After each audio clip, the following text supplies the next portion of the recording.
Hello students, आज हम फिर से स्ट्रेट लाइन करने वाले हैं। ये इसका पार्ट 2 है और पिछली पार्ट 1 में हमने त्रिभुजों के बारे में समझ लिया था कि त्रिभुज क्या होते हैं। आज हम चतुर्भुजों के बारे में जानेंगे कि चतुर्भुज क्या होते हैं। तो चतुर्भुज में हम 3 प्रकार के चतुर्भुजों को देखते हैं। वो 3 प्रकार के चतुर्भुज क्या है, ध्यान से समझना। पहले हम पढ़ेंगे समांतर और इसको बाद में पढ़ेंगे। ये वाला जो चतुर्भुज है ना, चक्रीय, इसे थोड़ा सा बाद में पढ़ेंगे। हम पहले समलम के बारे में पढ़ेंगे, फिर उसके बाद में चक्रीय चतुर्भुज के बारे में पढ़ेंगे। और समांतर चतुर्भुज के भी हमारे पास इधर 3 हिस्से हैं और इन 3 हिस्सों को पढ़ने के बाद हम आगे के क्वेश्चंस करेंगे और भी बातें करेंगे। तो चलिए शुरुआत करते हैं आज की क्लास की। तो नाम देख लीजिए, समांतर चतुर्भुज में आयत, वर्ग और समचतुर्भुज पढ़ेंगे और इसमें चक्रीय चतुर्भुज, समलंब। और इसमें भी मैं आपको बता दूं, सबसे पहले हम समचतुर्भुज को पढ़ेंगे समांतर के बाद, फिर वर्ग को पढ़ेंगे और फिर आयत को पढ़ेंगे। ठीक है, तो शुरुआत करते हैं आज की क्लास की। सबसे पहले हम पढ़ रहे हैं समांतर चतुर्भुज के बारे में। तो देखो, समांतर चतुर्भुज क्या होता है, ध्यान से समझना। आपको ये पता होगा, इसकी आमने सामने की भुजाएं बराबर होती है और समांतर भी होती है। और इसमें जो कोण होता है, जैसे मान लो ये कोण जो है,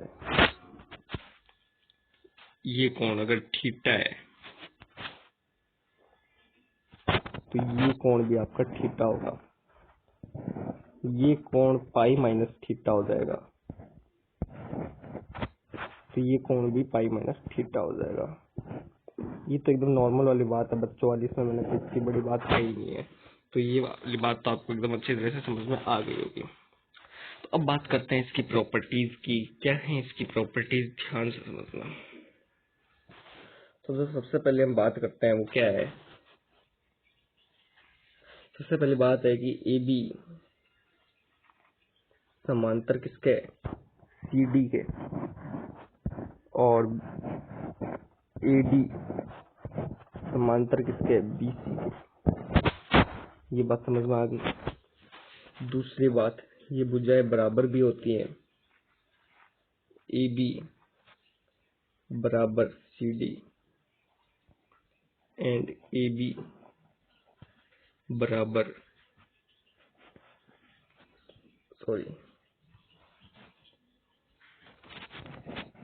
ए डी बराबर बी। तो ये बात आपको समझ में आ गई। अब इसके विकर्ण क्या है वो ध्यान से समझना। तीसरी बात, विकर्ण। विकर्ण एक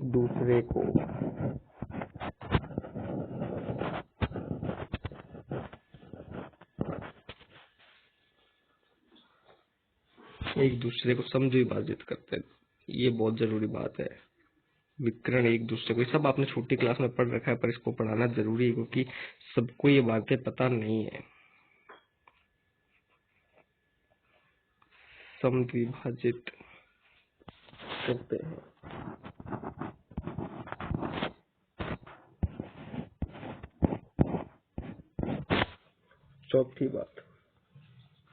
चौथी बात क्या है कि इसमें जो ये एंगल है, एंगल ए, एंगल बी, इन और एंगल सी हो गया, एंगल डी, इन सभी एंगलों को अगर आप दो एंगलों को जोड़ेंगे तो उनका योग कितना हुआ है, 180 डिग्री। यानी कि angle A plus angle B equal to angle B plus angle C equal to angle C plus angle D equal to angle D plus angle A equal to, इन सब का योग कितना होता है, 180 डिग्री के बराबर होता है। अगर आप एंगल ए एंगल बी को जोड़ोगे तो उसका योग 180 डिग्री होगा, एंगल बी एंगल सी को जोड़ोगे तो उसका 180 डिग्री होगा। यानी कोई भी दो कोण का योग 180 डिग्री होता है। और सम्मुख कोण जो होते हैं वो एक दूसरे के बराबर होते हैं। तो मैं सम्मुख कोण वाली बात यहाँ पे लिखा देता हूँ। 5वीं नंबर बात कि जो एंगल ए है वो जितना होगा वो उतना ही एंगल सी होगा, और जितना एंगल बी होगा उतना ही एंगल डी होगा। सम्मुख कोण एक दूसरे के बराबर होता है। ठीक है, तो अभी और भी बातें हैं, वो भी हमें करनी है। ठीक, काम करते हैं, इसको मैं नीचे ही कर देता हूँ शिफ्ट।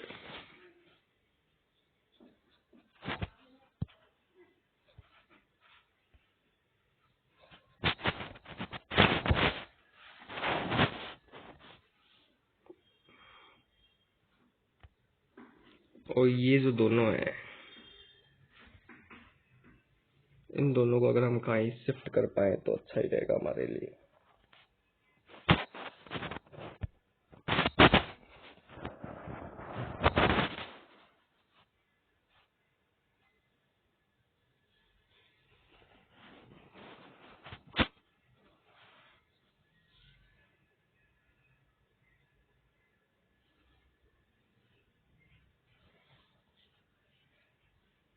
चलो स्टूडेंट्स, में से अभी सेट करके आपको बताता हूँ, 2 सेकंड रुक जाओ।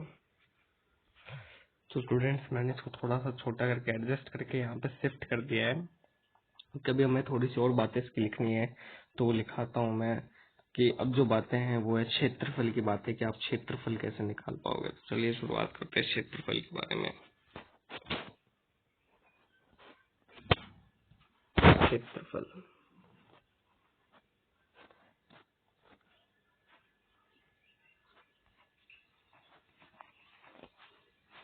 अब 3 तरीके से इसके क्षेत्रफल निकाल सकते हैं। पहला जो तरीका है इसको आपको ध्यान से समझना। पहला तरीका है ए बी साइन ए। मैं आपको सब बताऊंगा कि ये सूत्र आपको लगाना कैसे है। ए बी साइन ए, ठीक है। दूसरा सूत्र आपका half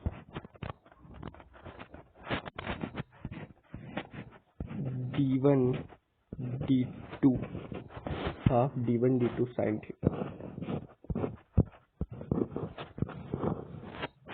half d1 d2 sine theta. और तीसरा जो सूत्र है वो है p1 p2 कोसेक ए। तो ये 3 सूत्रों से आप इसका क्षेत्रफल निकाल सकते हो। तो अभी 3 सूत्र लगते कहाँ पे वो भी ध्यान से समझ लो। ये सूत्र आपको कब लगाना है, ए बी साइन है, जब आपको ए और बी दो आसन भुजाएं दी हुई हो। जब ए व बी आसन भुजाएं, आसन भुजाएं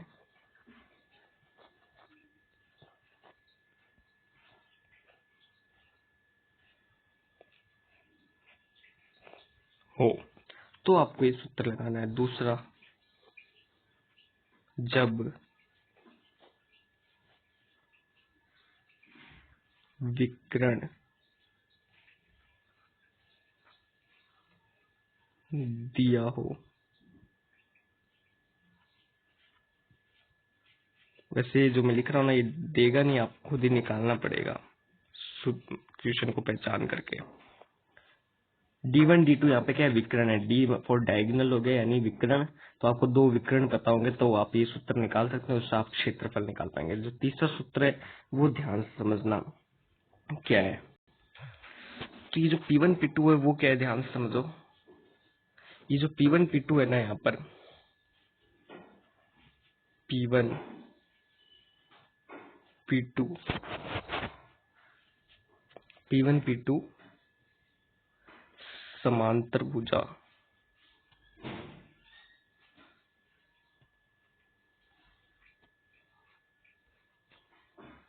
समांतर भुजा के मध्य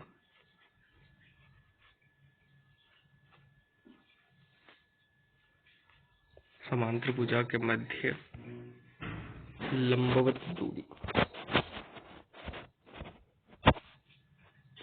क्या है, समांतर भुजा के मध्य लंबवत दूरी है।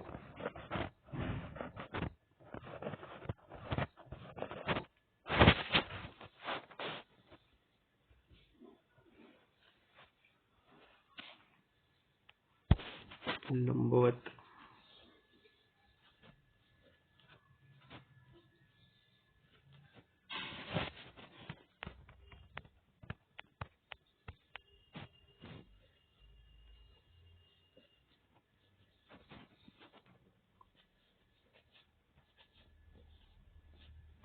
दूरी है। अब एक और चीज आपको समझा दूं, वो ध्यान से समझना। वो ये है कि यहाँ पे जो आपको साइन ए और कोसेक ए, यहाँ पे ए क्या चीज है वो भी ध्यान से समझना। यहाँ पे जो ए है वो जो आपकी आसन भुजाएं है, आसन भुजा के मध्य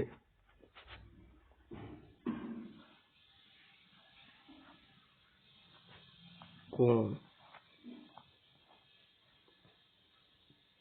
ए। तो इसको आसन भुजाओं के मध्य कोण ए है, तथा ये दोनों ही आसन भुजाओं के मध्य कोण है।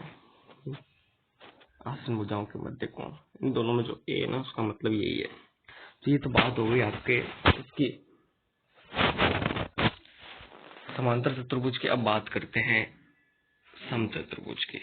तो ये आपको दिख रहा होगा हमारे पास समचतुर्भुज। अब इसकी बात करते हैं क्या होता है समचतुर्भुज। देखो समांतर चतुर्भुज में, देखिए समचतुर्भुज में क्या होता है, ये जो है ना, इसको विकर्ण नंबर 1 डाल दो, ये जो है ये विकर्ण नंबर 2 है। समझ गए? ये जो आपको हॉरिजॉन्टल दिख रहा है, हॉरिजॉन्टल दिख रहा है, क्या बोलते हैं, जो ऊर्ध्वाधर दिख रहा है वो D1 है, और जो क्षैतिज है वो D2 है। तो अब देखो ध्यान से समझना बातों को। इसमें क्या होता है, पहली बात, सभी भुजाएं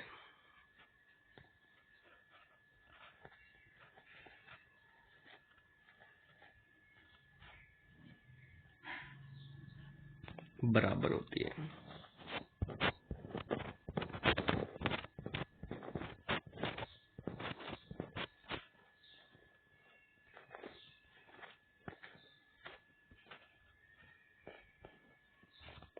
सभी भुजाएं क्या होती है, बराबर होती है। और विकर्ण एक दूसरे को समद्विभाजित करते हैं।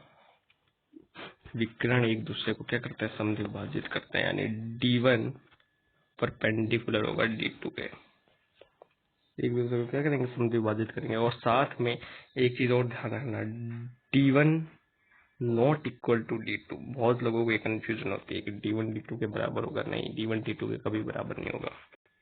कुछ केस में हो सकता है, पर वो खास होता है, पर ऐसे जनरली बराबर नहीं होता है। बात करते हैं इसके क्षेत्रफल की। तो क्षेत्रफल क्या होता है, तो वैसे बहुत छोटा ही नहीं। तो इसका जो क्षेत्रफल होता है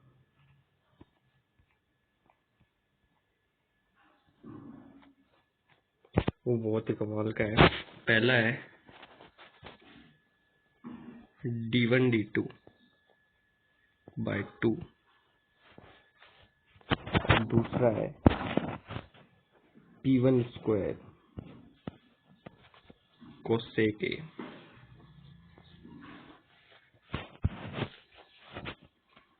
तो ये दो आपके सूत्र हो गए क्षेत्रफल के। अब बात करते हैं आपके वर्ग की। वर्ग क्या होता है, ध्यान से समझिए।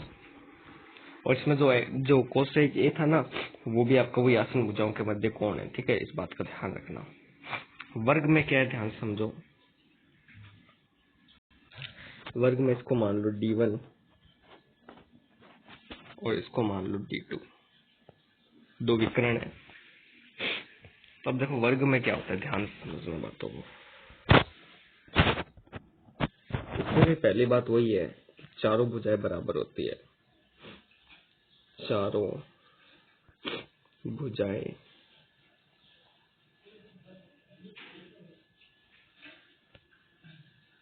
बराबर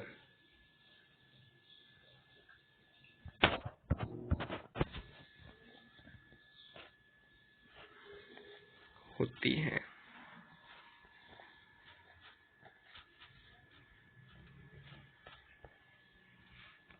दूसरी बात, दूसरी बात है कि d1 बराबर d2, देखो ये खास केस है।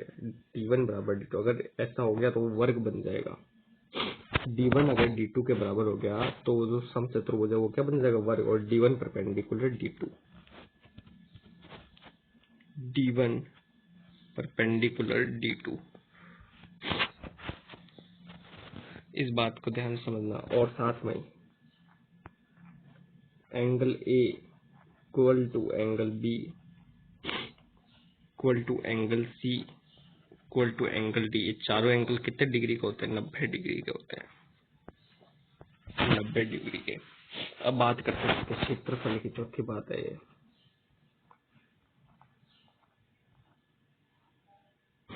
क्षेत्रफल, देखो क्षेत्रफल क्या होता है। पहला क्षेत्रफल का सूत्र है आपके P1 स्क्वायर, या फिर जिसे आपने छोटी क्लास में पढ़ा होगा ए स्क्वायर। तो इन दोनों का मतलब एक ही है, आपको भुजाओं का वर्ग करना है। और दूसरा जो सूत्र है वो है डी स्क्वायर, यानी डायगोनल का आधा, डायगोनल के वर्ग का आधा कर दो। तो ये दो सूत्र हो गए। अब बात करते हैं आयत की। तो आयत क्या है, ध्यान से समझना। देखो आयत कुछ नहीं है, जो समांतर चतुर्भुज है सेम वही आयत है, बस थोड़ा सा फर्क क्या है कि इसमें सभी भुजाओं, सभी जो कोण है वो कितने डिग्री के, 90 डिग्री के। लिखता हूँ उसकी बात क्या है, ध्यान से समझना। पहली बात है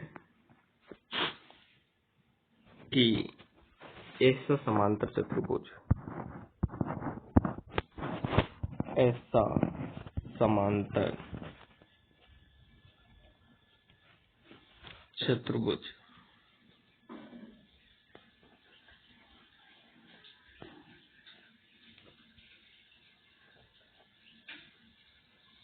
जिसके विकर्ण, जिसके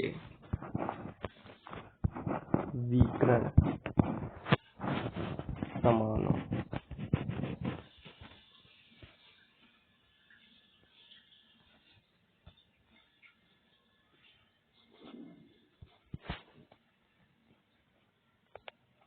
दूसरी बात है कि भुजाओं के मध्य कोण, भुजाओं के मध्य कोण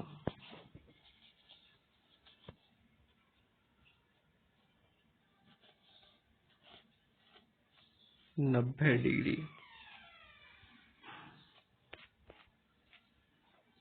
है। अब बात करते हैं समलंब चतुर्भुज की। यहाँ पे समांतर चतुर्भुज के सारे हिस्से कंप्लीट हो गए। अब बात करते हैं समलंब चतुर्भुज की। समलंब चतुर्भुज क्या होता है, ध्यान से समझो। जो समलंब चतुर्भुज है वो क्या है, ध्यान से समझना। इसमें मान लो ये जो एंगल है ये θ1 है और ये एंगल θ2 है, ठीक है। तो इसकी पहली बात करते हैं, देखो क्या है। पहली बात ये है कि AB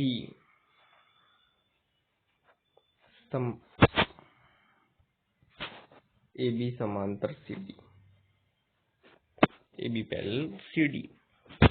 दूसरी बात कि AD not equal to BC, सामान्यतः।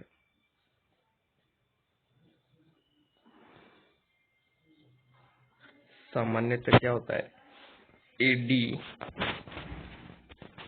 नॉट इक्वल टू BC होता है, यानी कि ये जो भुजाएं AD और BC ये लोगों को लगता है कि बराबर है, असल सामान्यतः ये बराबर होती नहीं है। अब बात करते हैं इसके क्षेत्रफल की। बस समलंब चतुर्भुज ही बड़ा होता है, बाकी सारे तो एकदम छोटे छोटे हैं। तो क्षेत्रफल क्या है, ध्यान से समझना।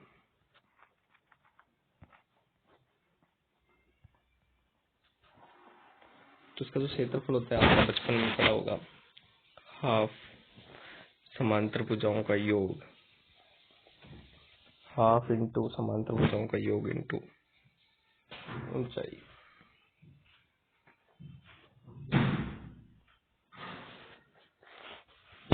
तो ये आपके सूत्र होते हैं।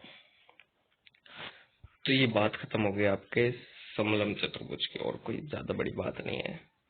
अब बात करते हैं चक्रीय चतुर्भुज की। तो चक्रीय चतुर्भुज क्या होता है, ध्यान से समझना। चक्रीय चतुर्भुज में सम्मुख जो आपके कोण है उनका जो योग होता है वो 180 डिग्री होता है।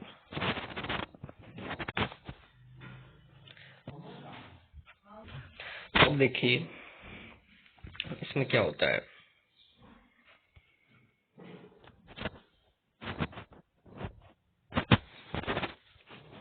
पहली बात कि आमने सामने कोणों का योग 180 डिग्री होता है। तो मैं आपको बताया angle A plus angle C बराबर 180 डिग्री और angle B plus angle D equal to 180 degree. ठीक है, बातों को समझ गए। और दूसरी बात, आमने सामने के कोण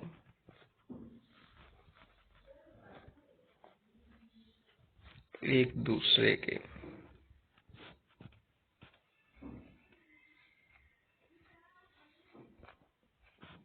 दूसरे के संपूरक है। ठीक है, समझ गए बातों को। अब बात करने वाले हैं अभी तक के सबसे इम्पोर्टेंट है कि ये तो मैंने आपको इसलिए कराया कि जब आपको निर्देशांक दिए हुए होंगे तो आप कैसे पहचानेंगे कि कौन सा चतुर्भुज है। तो इसलिए मैंने आपको इतनी देर से सारी बातें लिखा रहा था। तो अब आप मेरे ख्याल से आप निकालेंगे, क्योंकि आपको बस कुछ नहीं करना, दूरी सूत्र लगाना है। और जो बातें इन चारों में से मैच कर जाएंगी, 6 बातें जो मैंने आपको लिखाई, 6 चीजें लिखाई, चक्रीय चतुर्भुज तक 6 बातें थी। तो 6 बातें अगर आप समझ जाएं तो आप आराम से क्वेश्चन को कर लेंगे।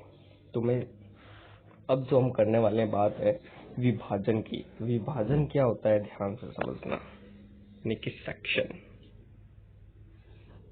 टॉपिक नहीं डाला गया है पर मैं डाल देता हूँ, चलो।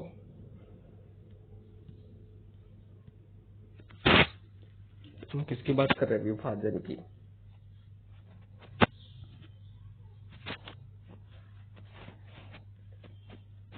विभाजन, तो विभाजन जो होते हैं ना वो 2 प्रकार के होते हैं। पहला होता है कि अंतः विभाजन होता है।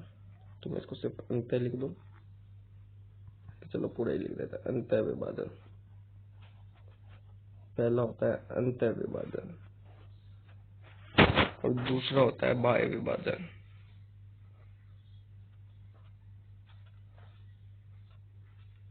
आपने 10वीं क्लास में अंतः विभाजन तक पढ़ लिया होगा, इस क्लास में आप बाह्य विभाजन भी सीख लेंगे। बाह्य विभाजन तो क्या होता है, देखो ध्यान से समझना। तो देखिए, मान लो कि जैसे कि कोई ये हमारी रेखा है, ये जैसे मान लो हमारे पास कोई रेखा है, ठीक है। ये पहला केस है।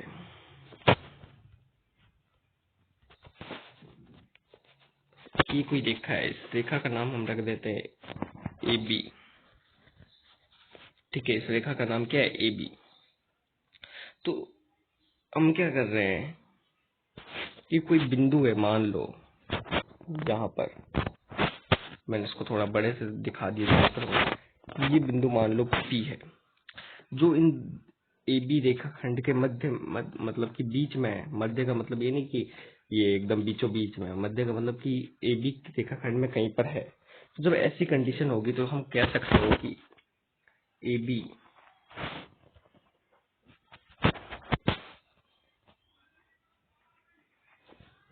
ए बी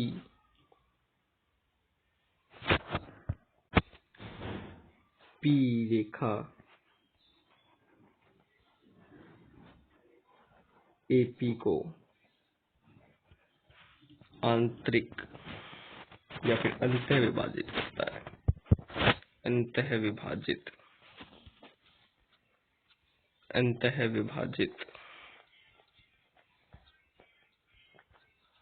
करता है। तो इस बारे को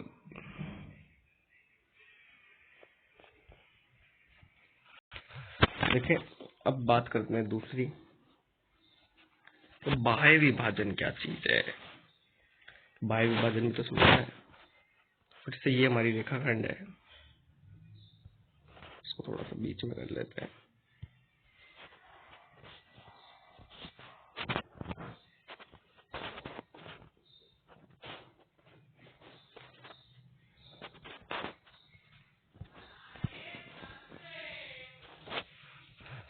तो ये हमने क्या किया, एक रेखा बना ली। तो हमने क्या किया, इस बार इसको नाम रख दिया ए, इसको नाम रख दिया बी, और यहाँ पे कोई बिंदु था, यहाँ पे कोई बिंदु था जिसका नाम हमने रख दिया पी। तो हम कह सकते हैं पी रेखा ईडी को बाह्य विभाजित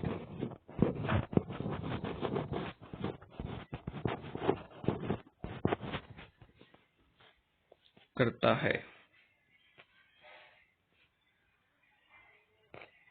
क्योंकि हमने क्या किया, ए बी रेखाखंड को थोड़ा बढ़ा दिया, क्योंकि पी बिंदु ए बी रेखा से बाहर है। समझ गया बातों को। तो अब इनके सूत्र क्या होते हैं, ध्यान से समझ लेना।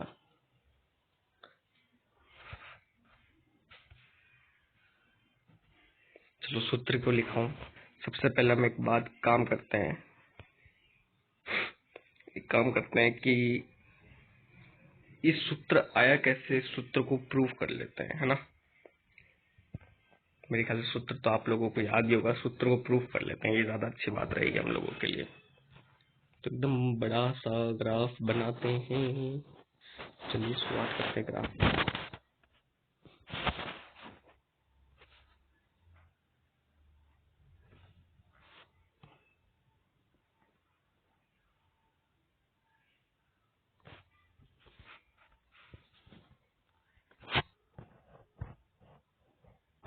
तो कुछ इस हिसाब से बनेगा। एंड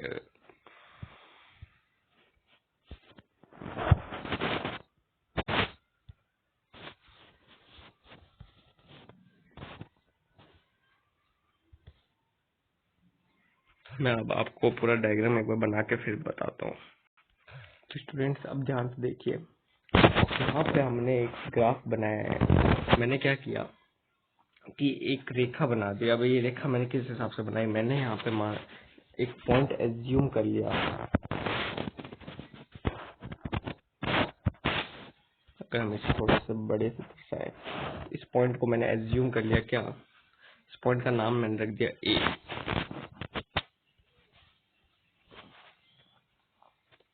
जो कि मैंने रख दिया x1, y1। ठीक है, x1, y1 मैंने नाम रख दिया इसका। ठीक है, कोई दिक्कत की बात नहीं है। फिर एक पॉइंट मैंने लिया इधर C। इस C पॉइंट का नाम मैंने क्या, इस C पॉइंट के जो निर्देशांक है वो मैंने क्या रख दिए, x, y। और आखिरी में ये जो पॉइंट है इसका नाम मैंने रख दिया B। इस पॉइंट का नाम क्या रख दिया, B।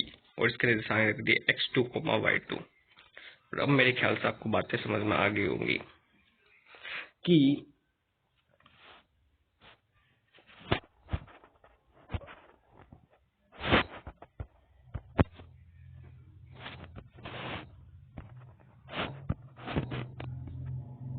चलो ऐसे ही ठीक है।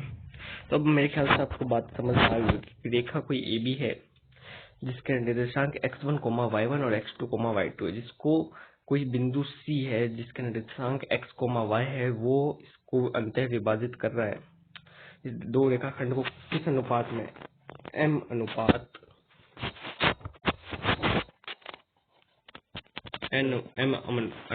n में विभाजित कर रहा है इस रेखाखंड को। तो अब देखो, आपने 10वीं क्लास में ये तो देख लिया होगा कि सूत्र क्या होता है, पर सूत्र आया कैसे ये जरूर देखो। मैंने आपको पहले दिन भी बता दिया था कि रटवाना नहीं है, आपको समझना जरूरी है। रटवाने के लिए तो कोई भी रटवा देगा, अगर आपको बातें समझ नहीं आएंगी तो काम नहीं बनेगा। तो चलिए सूत्र कैसे आया ध्यान से समझते हैं। मैं क्या करता हूँ,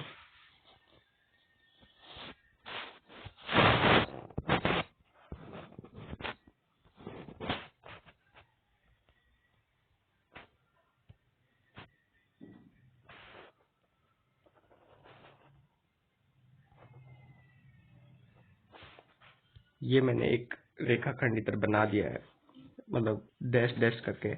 ऐसे मैं कुछ और भी बना रहा हूँ, फिर मैं आपको बताता हूँ मैं क्या करना चाहिए।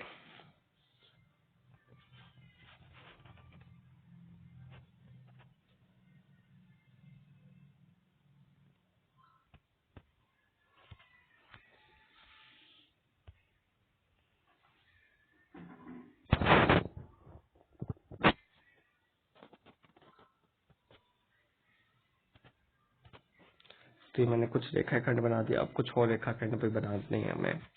चलो बनाते हैं जल्दी से।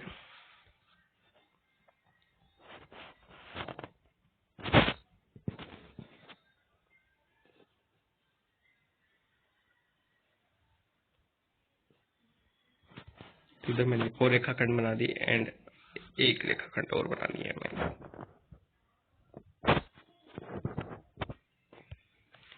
तो देखो, अब आपको बातें सारी समझ में आ जाएंगी कि मैं कहना क्या चाहता हूँ। ध्यान से समझना आप। मैंने यहाँ पे कुछ ऐसे इसको थोड़ा सा डायग्राम को और अच्छी तरह से बना लिया है। अब यहाँ पे एक चीज आप ध्यान समझे, मैंने इधर क्या किया है, 90 डिग्री के कुछ एंगल टाइप के बनाए हैं। तो मैं 90 डिग्री से हमें अभी कोई मतलब नहीं है, अभी हमें सीधा साधा सूत्र प्रूफ करना है।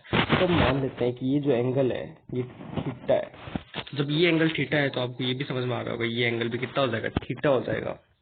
मैं क्या करता हूँ, इस बिंदु को नाम ले देता हूँ m, और इस बिंदु को नाम दे देता हूँ, या फिर इस बिंदु के नाम m रहने दो, चलो कोई दिक्कत की बात नहीं है, ठीक है। तो अब देखो ध्यान से समझो, अब हम कहना क्या चाहते हैं, ये जो बिंदु है इसका नाम मैंने रख दिया r, इस बिंदु का नाम रख दिया p, और इस बिंदु का नाम रख दिया मैंने, थोड़ा सा साइड कर देते हैं, इस बिंदु का नाम रख दिया q। कोई दिक्कत की बात नहीं है। अब देखो ध्यान से समझना बातों को, ये जो दूरी है, हम नए पेन से दर्शाएं अगर, ये जो दूरी है ये कितनी है, y1 है, यहाँ से लेकर यहाँ तक ये दूरी कितनी है, y1। क्यों? क्योंकि यहाँ पे निर्देशांक आप ध्यान से देखें तो x1 y1 है, और जो ऊर्ध्वाधर लाइन होती है वो आपके y की होती है, तो यहाँ पे ये दूरी कितनी होगी, y1 होगी।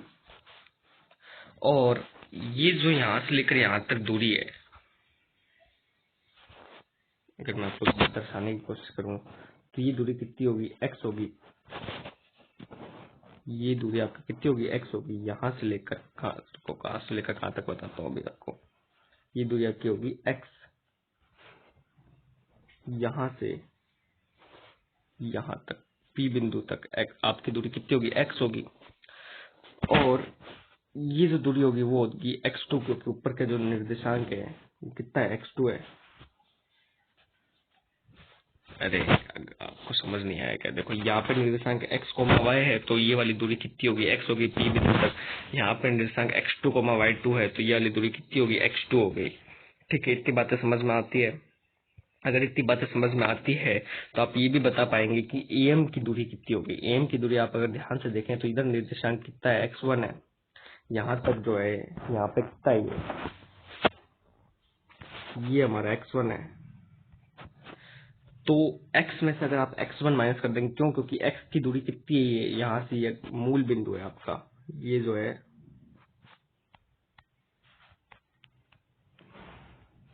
ये आपका मूल बिंदु है, जिसका निर्देशांक क्या होता है, 0,0 होते है। ये इसको ओ से दर्शा देते हैं।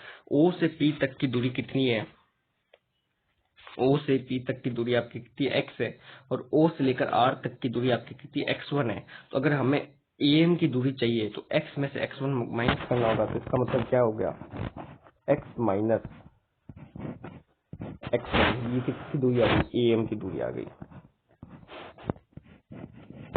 अब ऐसी सेम हम किसकी दूरी निकाल लें, इस बिंदु का नाम रख देते हैं सी एन, रख देते हैं चलो,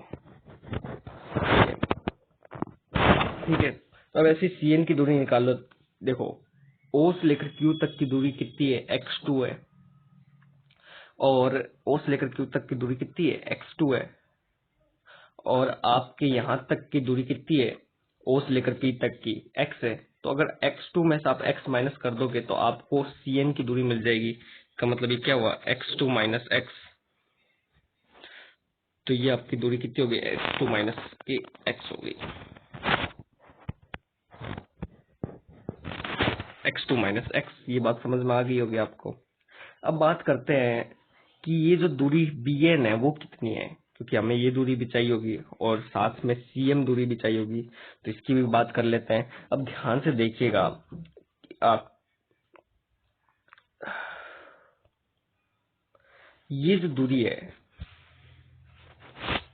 मैं इस पेन से आपको दर्शाने की कोशिश, ये वाली जो दूरी है ये टोटल, ये कितनी है, y है, क्योंकि यहाँ पे निर्देशांक कितना है, y है।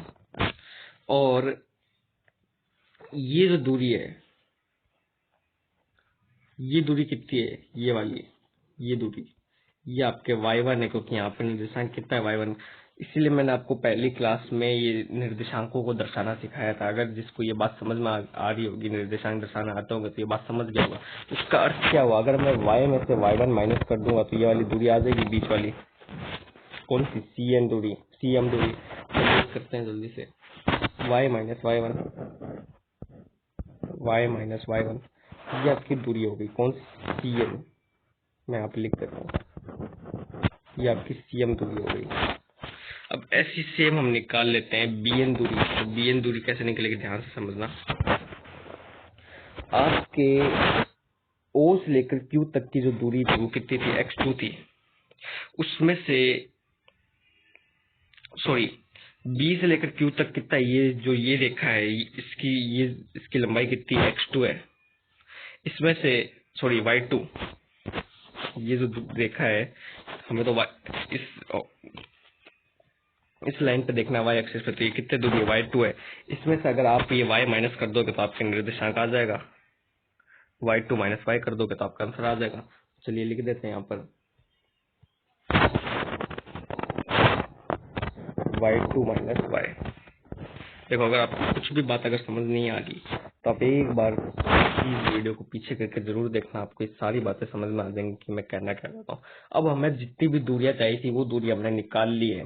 तो अब हम क्या करते हैं, जल्दी से अब आंसर निकाल लेते हैं, क्योंकि हमें तो दूरी सूत्र चाहिए। तो अब कैसे निकलेगा, ध्यान से समझना।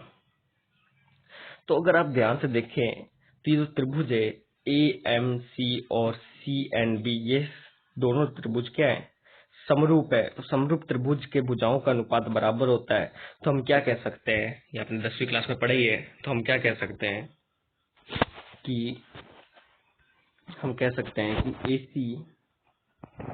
AC अपॉन में BC equal to AM upon में CN equal to CM upon में BN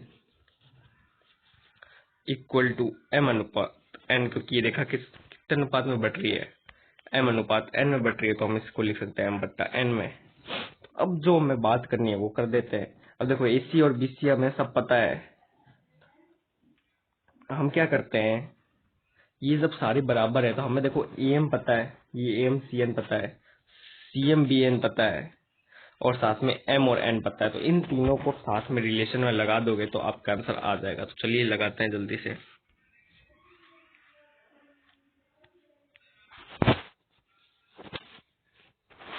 तो देखो आपको AM की जो दूरी मिली थी वो क्या मिली थी, x माइनस x1 लंबाई, सॉरी x माइनस x1, और वो मिली थी आपको x2 माइनस x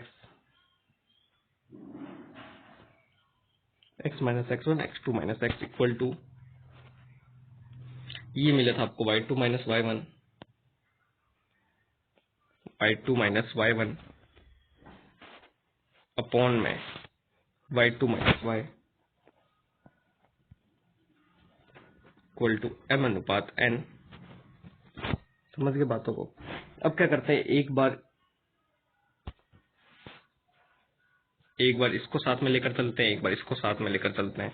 तो मैं एक बार काम करता हूँ, x माइनस x1 और इसको साथ में लेकर अगर मैं चलूँ तो x माइनस x1 अपॉन में x2 minus x equal to m अनुपात n, ये मैं लिख सकता हूँ। तो अब क्रॉस मल्टीप्लाई कराएंगे तो क्या आ जाएगा, nx minus nx1 equal to mx2 minus mx। अब x1 x2 साथ में कर लो और x को साथ में कर लो। तो मैं क्या करता हूँ, x को साथ में रख लेता हूँ। तो मैंने क्या किया, यहाँ पे mx लिख दिया प्लस nx, वहां से mx प्लस माइनस का था तो यहाँ पे प्लस हो गया, इक्वल टू यहाँ पे mx2 प्लस nx1। अब मैं क्या करता हूँ, इसमें से x कॉमन ले लेता हूँ। अगर मैं यहाँ से x कॉमन लूंगा तो क्या आएगा, m plus n equal to mx2 plus nx1। अब मेरे ख्याल से आपको दिख गया वो सूत्र हमारा आ चुका है। तो यहाँ से x निर्देशांक की वैल्यू क्या आएगी, mx2 प्लस nx1 अपॉन में m प्लस n। तो ऐसे आया था ये सूत्र जो आपने 10वीं क्लास में रटा हुआ था। तो इस सूत्र कुछ इस तरीके से आया था। सेम ऐसी y निर्देशांक निकालोगे तो यहाँ पे क्या आ जाएगा, यहाँ पे आ जाएगा आपके y बराबर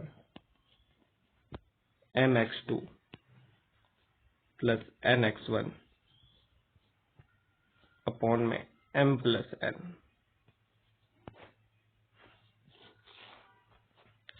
सूत्र है, ये दोनों सूत्र किस चीज के हैं, अंतः विभाजन के। ये दोनों सूत्र आपके अंतः विभाजन के हैं, अंतः विभाजन।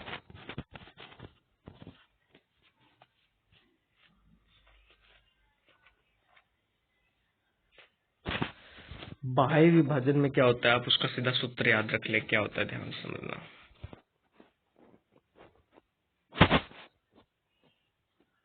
क्योंकि बाह्य विभाजन में कोई फर्क नहीं, बस आपको माइनस कर देना और कोई फर्क नहीं है। बाह्य विभाजन,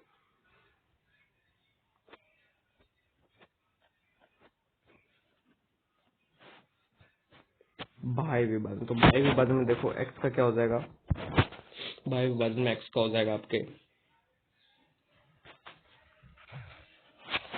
mx2 माइनस nx1 अपॉन में m माइनस n।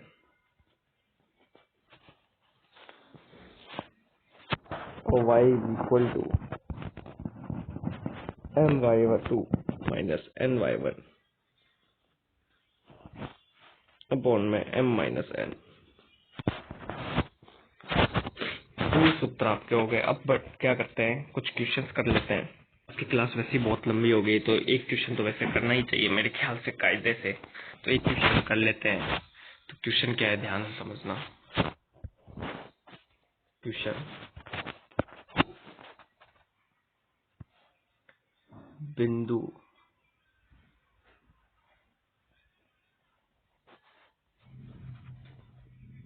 दो कोमा 3 तथा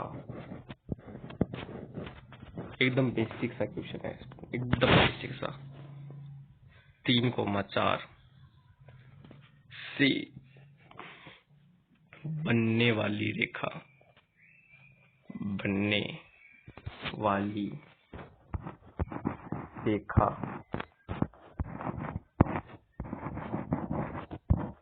को बिंदु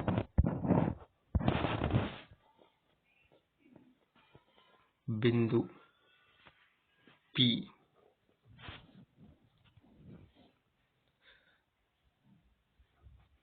2:3 में विभाजित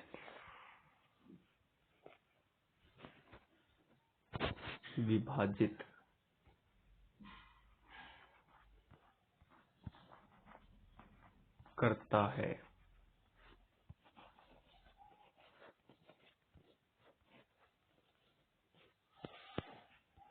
तो P के निर्देशांक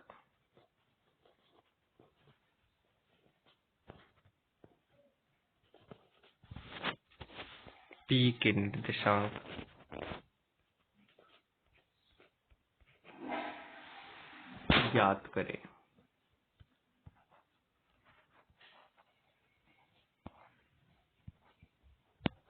तो ये आपको क्वेश्चन दे रखा है, तो इसका सॉल्यूशन देखो क्या है, ध्यान से समझना।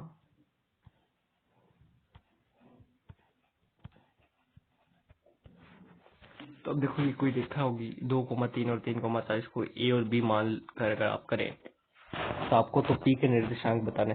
पी के निर्देशांक हम मान लेते हैं एक्स कोमा वाई है, तो एक्स के निर्देशांक यहाँ से देखो क्या हो जाएंगे, एम एक्स टू होता है, तो यहाँ से देखो 2:3 में विभाजित कर रहा है ना, तो एम एक्स टू, तो यानी कि 2 × 3 + 3 × एक काम करते हैं, पहले हम सूत्र लिख लेते हैं कि फिर कुछ स्टूडेंट को समझ नहीं आएगा। mx2 + nx1 में m + n। यहाँ पे देखो क्या हो जाएगा, 2 इंटू आपके 3 हो गया कितना 6 प्लस 3 इंटू 2 कितना हो गया आपके 6 + 5 12/5। ठीक है, तो ऐसी y के निर्देशांक निकाल लेते हैं। तो y के निर्देशांक देखो ध्यान से क्या होंगे, थोड़ा सा हम साइड में करें, तो y के निर्देशांक क्या हो जाएंगे यहाँ से m + n mx2 + nx1। एकदम बेसिक सा क्वेश्चन लिया है बच्चों, कोई दिक्कत की बात नहीं है। नेक्स्ट क्लास में हम बहुत बढ़िया क्वेश्चन करने वाले हैं, और भी कुछ टॉपिक रह गए थे लेकिन आज की क्लास बहुत ज्यादा लंबी हो जाएगी इसलिए मैंने कराया नहीं। तो देखो अब क्या हो जाएगा, हमने सूत्र गलत लिख दिया,